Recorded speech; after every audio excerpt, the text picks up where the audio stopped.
बृहस्पतिवार व्रत कथा। बोलो लक्ष्मी नारायण की जय। एक समय पहले की बात है। भारत में एक राजा राज्य करता था। वह अति प्रतापी एवं दानी था। वह प्रतिदिन मंदिर में दर्शन करने जाता था और ब्राह्मणों और गुरु की सेवा किया करता था।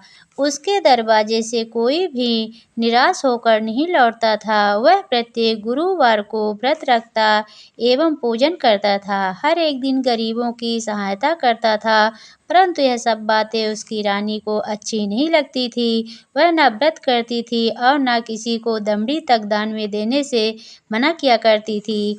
एक समय राजा शिकार खेलने वन को गए हुए थे। घर में रानी और दासी थी।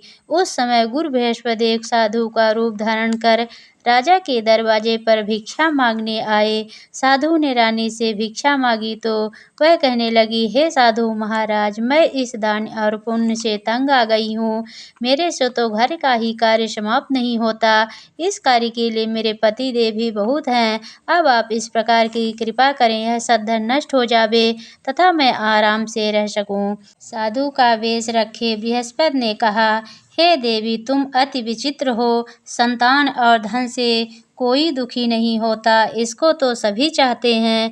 पापी भी पुत्र और धन की इच्छा करता है। अगर आपके पास अधिक धन है तो भूखे मनुष्यों को भोजन कराओ, ब्राह्मणों को दान दो, प्याऊ लगवाओ, धर्मशालाएं बनवाओ, कुआं, तालाब, बावड़ी, बाग बगीचे आदि के निर्माण करवाओ तथा निर्धन मनुष्यों को कुंवारी कन्याओं का विवाह कराओ। इस प्रकार के कर्मों से आपके कुल का एवं आपका नाम लोक परलोक में प्रसिद्ध होगा एवं स्वर्ग की प्राप्ति होगी। किंतु वह मूर्ख रानी साधु की इन बातों से खुश नहीं हुई। वह बोली, हे साधु महाराज, मुझे ऐसी संपत्ति की आवश्यकता नहीं जो मेरे काम ना आए तथा जिसको मैं अन्य लोगों में दान देती फिरूं, जिसको रखने और संभालने में मेरा सारा समय नष्ट हो जाए। साधु ने रानी को समझाने का बहुत प्रयत्न किया, परंतु रानी अपनी बात पर अडिग रही तथा साधु ने कहा, हे देवी, यदि तुम्हारी ऐसी इच्छा है तो जैसा मैं तुम्हें बताता हूँ तुम वैसा ही करना। बृहस्पतिवार के दिन घर को गोबर से लीपना, अपने केशों को पीली मिट्टी से धोना, केशों को धोते समय स्नान करना, राजा से कहना वह हजामत करवाए, भोजन में मांस मदिरा खाना, कपड़ा धोबी के यहाँ धुलने डालना। इस तरह 7 बृहस्पतिवार करने से तुम्हारा सारा धन नष्ट हो जाएगा। ऐसा कहकर साधु रूपी बृहस्पति देव अंतर्ध्यान हो गए। रानी ने साधु के कहे के अनुसार ही किया। 3 ही बृहस्पतिवार बीते थे कि उसका समस्त धन नष्ट हो गया और भोजन के लिए दोनों समय तरसने लगे।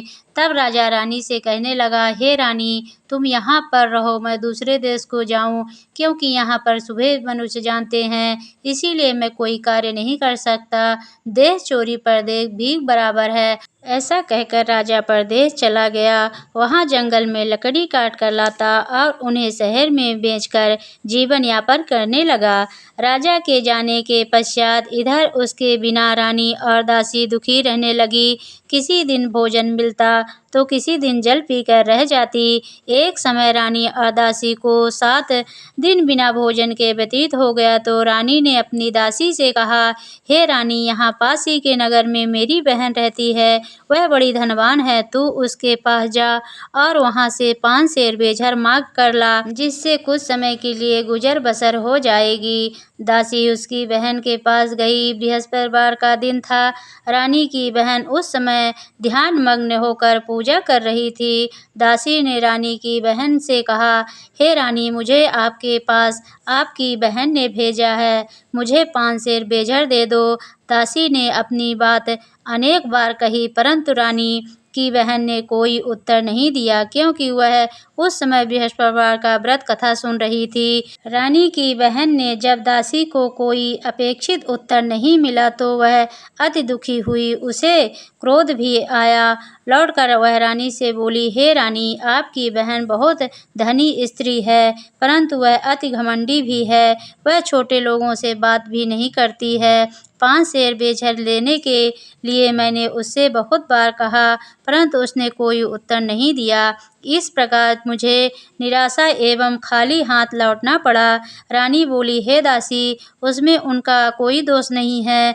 जब बुरे दिन आते हैं तो कोई सहारा नहीं देता। अच्छे बुरे का पता आपत्ति में लगता है, अपने पराये हो जाते हैं। अच्छे बुरे का ज्ञान विपत्ति में ही होता है। जो ईश्वर की इच्छा होगी वही होगा। यह सब हमारे भाग्य का दोष है। उधर पूजा समाप्त होने के पश्चात रानी की बहन ने सोचा कि मेरी बहन की दासी आई थी, परंतु मैंने उसे कोई उत्तर नहीं दिया, उससे वह बहुत दुखी हुई होगी। कथा सुनकर तथा विष्णु भगवान का प्रसाद ग्रहण कर वह अपनी बहन के घर गई तथा बोली, हे बहन, मैं बृहस्पतिवार का व्रत कथा सुन रही थी। तुम्हारी दासी आई, परंतु जब तक कथा होती है तब तक न उठते हैं और न बोलते हैं, इसीलिए मैं न बोली। कहो दासी क्यों गई थी? रानी बोली, बहन, हमारे अनार नहीं था।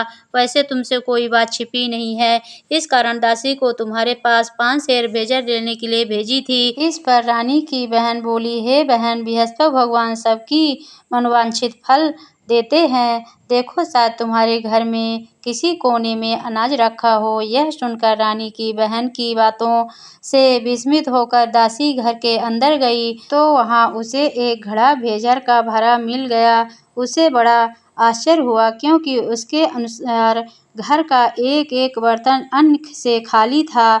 उसने बाहर आकर रानी को सारा वृत्तांत सुनाया। दासी अपनी रानी से कहने लगी, हे रानी, देखो, वैसे हमको जब नहीं मिलता तो रोज ही व्रत करते हैं। अगर उनसे व्रत की विधि और कथा पूछ ली जावे तो उसे हम भी किया करेंगे। और फिर दासी के कहने पर रानी ने अपनी बहन से बृहस्पति व्रत पूजन विधि एवं नियमों के बारे में विस्तार से पूछा। उन्होंने बताया, जो बृहस्पतिवार के व्रत में चने की दाल और मुनक्का से विष्णु भगवान का केले की जड़ में पूजन कर दीपक जलाता है, पीला भोजन करता है, पीले वस्त्र धारण करता है तथा प्रेम पूर्वक बृहस्पति भगवान की कथा सुनता है। इस प्रकार के करने से गुरु भगवान उस भक्त से प्रसन्न होते हैं, धन अन्न पुत्र देते हैं, मनोवांछित मनोकामना को पूर्ण करते हैं। व्रत एवं पूजन की विधि बताकर रानी की बहन अपने घर लौट गई। तत्पश्चात रानी और दासी दोनों ने निश्चय किया कि बृहस्पति भगवान का व्रत एवं पूजन जरूर करेंगे। 7 दिन पश्चात जब बृहस्पति आया तो उन दोनों ने व्रत रखा। दासी घुड़साल से जाकर चना गुड़ बिन लाई और उसकी दाल बनाकर केले की जड़ में विष्णु भगवान का पूजन किया। अब भोजन पीला कहाँ से आए, यह सोचकर दोनों बड़ी दुखी हुई, परंतु उन्होंने व्रत किया था, इसीलिए बृहस्पति भगवान उनसे प्रसन्न थे। एक साधारण व्यक्ति के रूप में वे 2 थालों में सुंदर पीला भोजन लेकर आए और दासी को देकर बोले, हे दासी, यह भोजन तुम्हारे और रानी के लिए है, तुम दोनों ही इसे ग्रहण करना। दासी भोजन पाकर अति प्रसन्न हुई और रानी से बोली, हे रानी, भोजन कर लो। रानी को भोजन के विषय में कुछ पता नहीं था, इसीलिए वह दासी से बोली, तू ही भोजन कर, क्योंकि तू हमारी व्यर्थ में हंसी उड़ाती है। दासी बोली, हे रानी, एक व्यक्ति भोजन दे गया है। रानी बोली, वह भोजन तेरे लिए ही दे गया है, इसीलिए तू ही भोजन कर। दासी ने कहा, हे रानी, वह व्यक्ति हम दोनों को अलग अलग 2 थालों में भोजन दे गया है, अतः हम और आप दोनों ही एक साथ भोजन करेंगी। दोनों ने गुरु भगवान को धन्यवाद एवं नमस्कार कर भोजन प्रारंभ किया। उसके बाद से दोनों प्रत्येक बृहस्पतिवार को गुरु भगवान का व्रत और पूजन करने लगी। बृहस्पति भगवान की कृपा से उन दोनों को भी भोजन एवं धन की कमी दूर हो गई, परंतु रानी फिर पुनः पहली बार की तरह आलस्य करने लगी। तब दासी ने कहा, हे रानी, आप पहले भी इसी प्रकार आलस करती थी। आपको धन संभालने एवं दान देने में कष्ट होता था, इसी कारण सभी धन नष्ट हो गया है और हमारी ऐसी दुर्दशा हो गई। अब गुरु भगवान की कृपा से धन मिला है तो आपको फिर आलस हो रहा है। बड़े कष्टों के बाद आपने यह धन पाया है, इसीलिए आपको दान पुण्य करना चाहिए। भूखे मनुष्यों को भोजन कराओ, ब्राह्मणों को दान दो, पाऊ लगवाओ,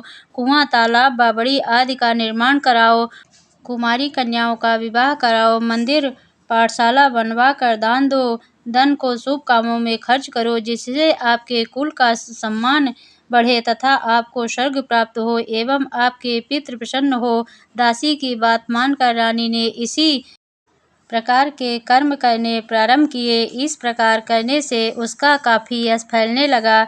कुछ दिनों के बाद एक दिन रानी और दासी आपस में विचार करने लगी कि ना जाने राजा किस दशा में होंगे, उनकी कोई खोज खबर नहीं है। रानी राजा की कोई खबर न पाकर उदास रहने लगी। गुरु भगवान से उन्होंने प्रार्थना की और भगवान ने रात में राजा को स्वप्न में दर्शन देकर कहा, हे राजा उठ, तेरी रानी तुझको याद करती है, अब अपने देश को लौट जा। राजा प्रातःकाल उठा और सोचने लगा कि मैं किस प्रकार रानी के पास खाली हाथ जाऊंगा, मेरे पास तो कुछ भी नहीं है। स्त्री जाति खाने और पहनने की साथी होती है, पर वह प्रभु की आज्ञा मानकर वह अपने नगर को चलने को तैयार हुआ।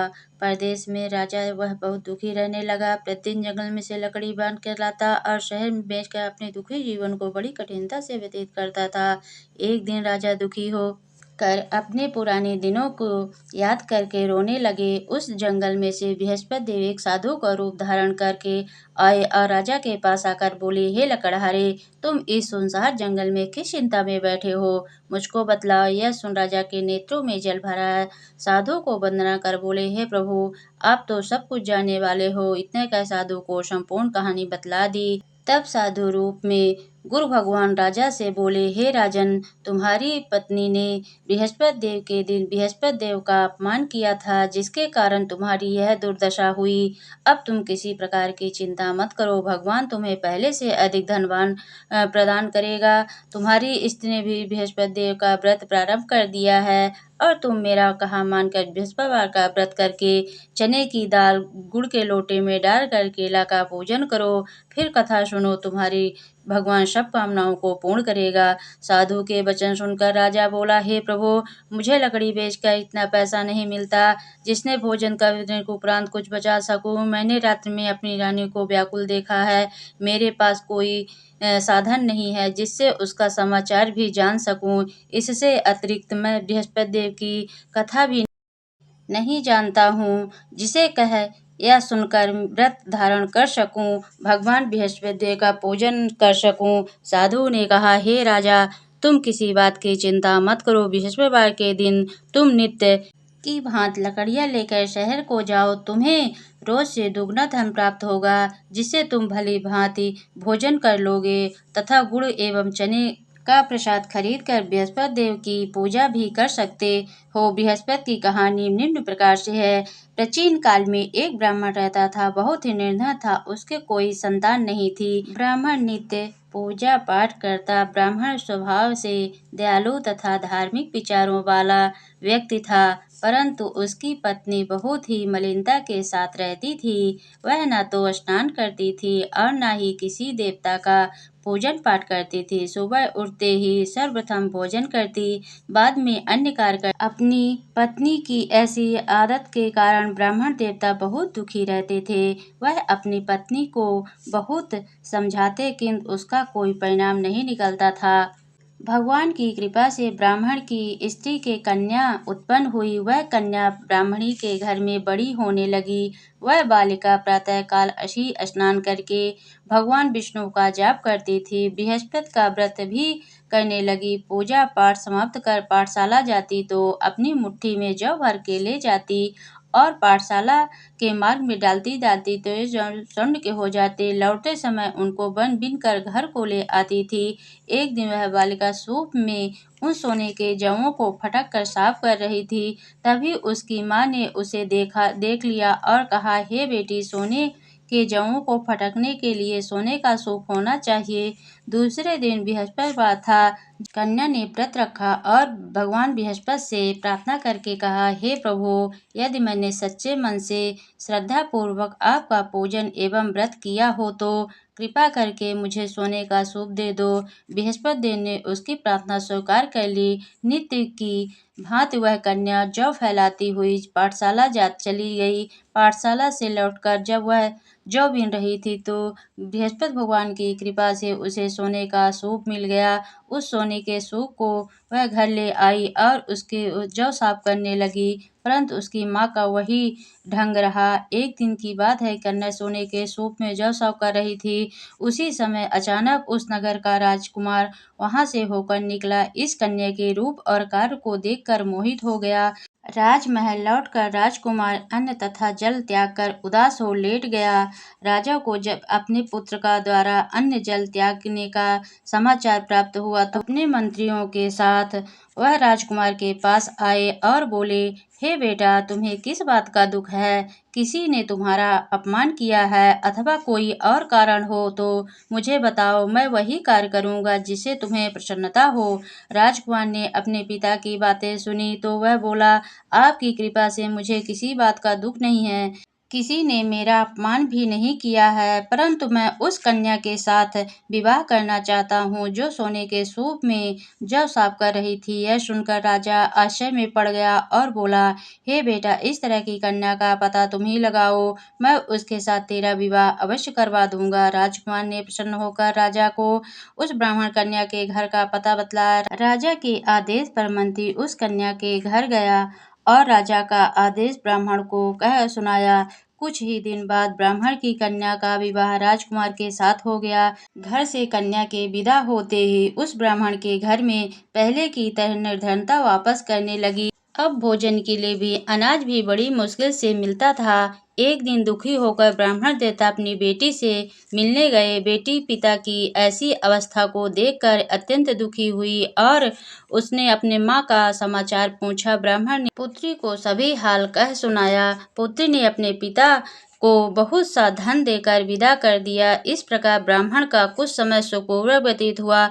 कुछ दिन बाद फिर वही हाल हो गया। ब्राह्मण फिर अपनी कन्या के यहाँ गया और सभी हाल बतलाया तो कन्या ने कहा, हे पिताजी, आप माताजी को यहाँ लिवा लाओ, जिससे गरीबी दूर हो जाएगी। तब ब्राह्मण देवता ने अपनी स्त्री को साथ लेकर पुत्री के घर पहुंचे तो पुत्री अपने माँ को समझाने लगी, हे माँ, प्रातःकाल उठकर प्रथम स्नान आदि करके विष्णु भगवान का जाप करो तो दरिद्रता दूर हो जाएगी। परंतु उसकी माँ ने उसकी एक ना मानी। वह सुबह उठकर सर्वप्रथम अपनी पुत्री के घर में बचा चूठन को खा रही थी। एक दिन उसकी पुत्री को बहुत गुस्सा आया। उसने उस रात एक कोठरी से सामान निकाल कर उसको उसमें बंद कर दिया। उसमें प्रातःकाल निकाला, स्नान आदि करा के पाठ करवाया तो उसकी माँ की बुद्धि ठीक हो गई। उसके बाद वह प्रतिदिन पूजा पाठ करती और प्रत्येक बृहस्पतिवार को व्रत भी रखने लगी।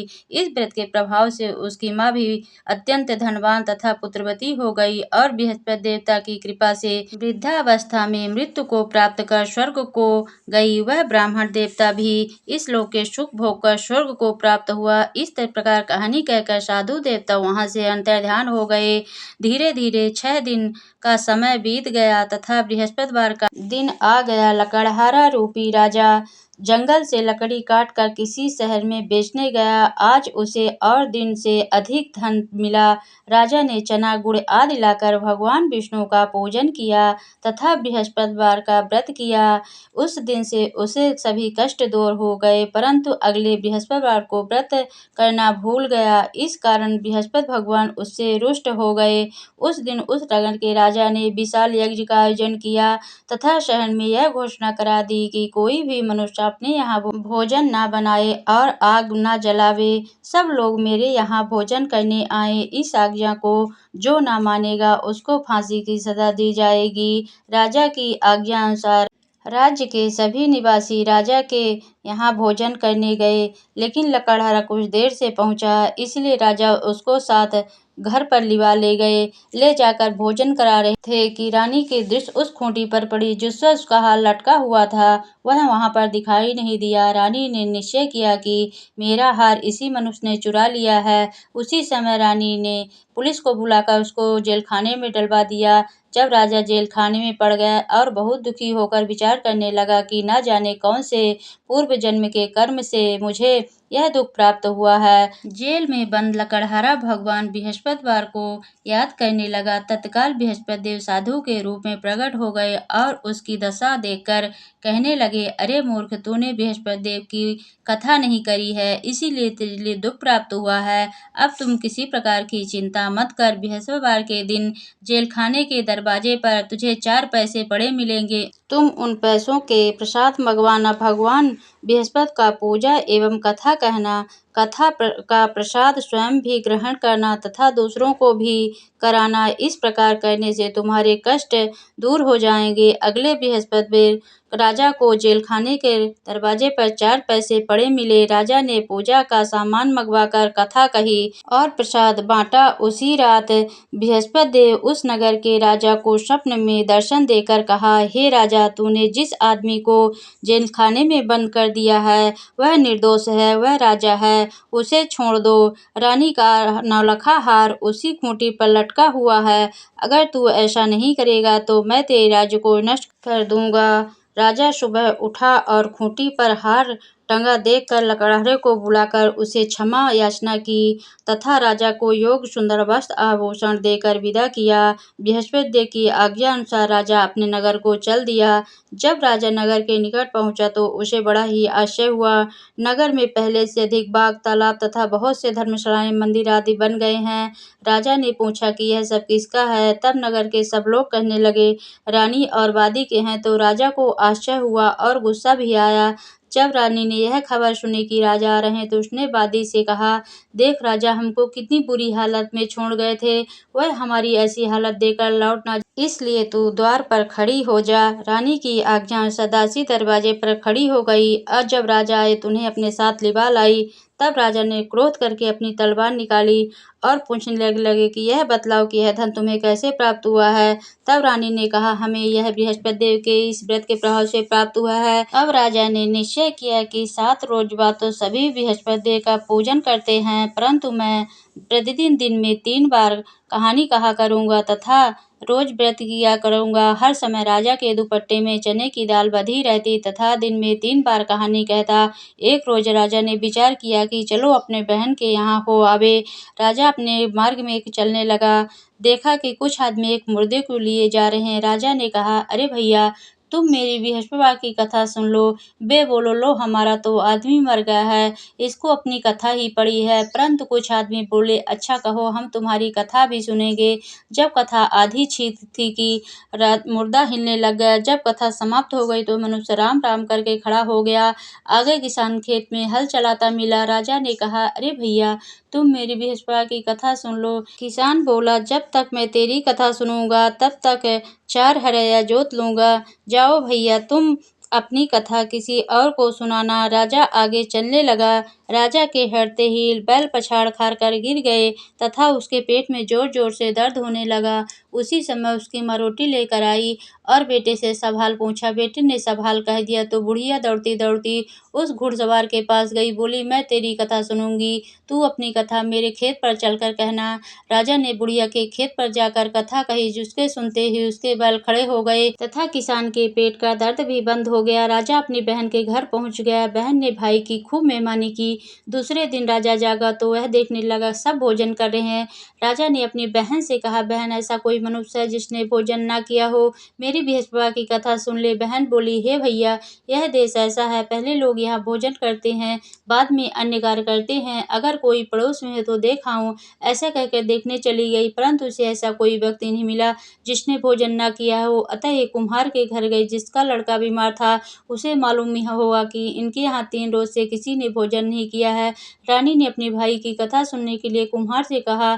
कुम्हार तैयार हो गया। राजा ने कुम्हार के घर जाकर कथा कही, जिससे सुनने से उसका लड़का ठीक हो गया। अब तो राजा की प्रशंसा होने लगी। एक दिन राजा ने कहा, बहन, हम अपने घर जाएंगे, तुम भी तैयार हो जाओ। राजा की बहन ने सास से कहा। सास बोली, चली जा, परंतु लड़कों को मत ले जाना, क्योंकि तेरे भाई के यहाँ औलाद नहीं है। तो रानी बहुत दुखी हुई और बोली, भैया, मैं चलूंगी, कोई बालक नहीं जाएगा। राजा बोला, जब कोई बालक नहीं जाएगा तब तुम ही जाकर क्या करोगी? बड़े दुखी मन से राजा अपने नगर को लौट गया। राजा ने अपनी रानी से घर जाकर कहा कि रानी, मैं निर्वंशी राजा हूँ, मेरा मुख देखने का धर्म नहीं है, कुछ भोजन आज नहीं किया। रानी ने कहा, प्रभु, हमें बृहस्पति देव ने सब कुछ दिया है, हमें औलाद अवश्य देंगे। उसी रात को राजा ने स्वप्न में कहा, हे राजा, तुम सोच को त्यागती। रानी गर्भ से है, 9वें महीने में उसके गर्भ से एक सुंदर पुत्र पैदा हुआ। तब राजा बोला, स्त्री बिना भोजन के रह सकती है, बिना कहे नहीं रह सकती। जब मेरी बहन आवे उसे कुछ कहना मत। रानी ने सुनकर हाँ कर दिया। जब राजा की बहन ने यह शुभ समाचार सुना तो बहुत ही खुशी हुई तथा बधाई लेकर भाई के यहाँ आई। तब रानी ने कहा, घोड़ा चढ़कर तो नहीं आई, गधा चढ़ी आई। राजा की बहन बोली, भाभी मैं इस प्रकार न कहती, तुम्हें औलाद कैसे मिलती। बृहस्पति देव ऐसे हैं जैसे जिसके मन में कामनाएं हैं सभी को पूर्ण करते हैं। बृहस्पति देव उनकी सदैव रक्षा करते हैं। जो सद्भावना पूर्वक बृहस्पति देव का व्रत करता है एवं पूजन पाठ करता है उनकी सभी मनोकामनाएं पूर्ण होती है। जैसे सच्ची भावना से रानी और राजा ने इनकी कथा का गुणगान किया तो उनकी सभी इच्छाएं बृहस्पति देव ने पूर्ण की थी।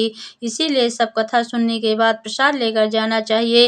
हृदय से उनका ध्यान करते हुए बोलो विष्णु भगवान की जय, बोलो बृहस्पति देव की जय। ओम जय बृहस्पति देवा स्वामी, जय बृहस्पति देवा। चीनी चीनी भोग लगाऊं कदली फल मेवा। ओम जय बृहस्पति देवा, तुम पूर्ण परमात्मा, तुम्हें अंतर्यामी।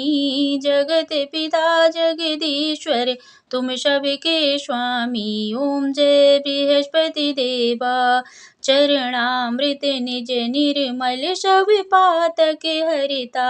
सकल मनोरथ दायक, कृपा करो भरता। ओम जय बृहस्पति देवा, तन मन धन अर्पण कर जो जन शरण पड़े। प्रभु जो जन शरण प्रभु प्रगट तब हो कर आकर द्वार खड़े। ओम जय बृहस्पति देवा, दीन दयाल दयानिधि भक्तन हितकारी। पापी दोष सब हरता, भव बंधन हारी।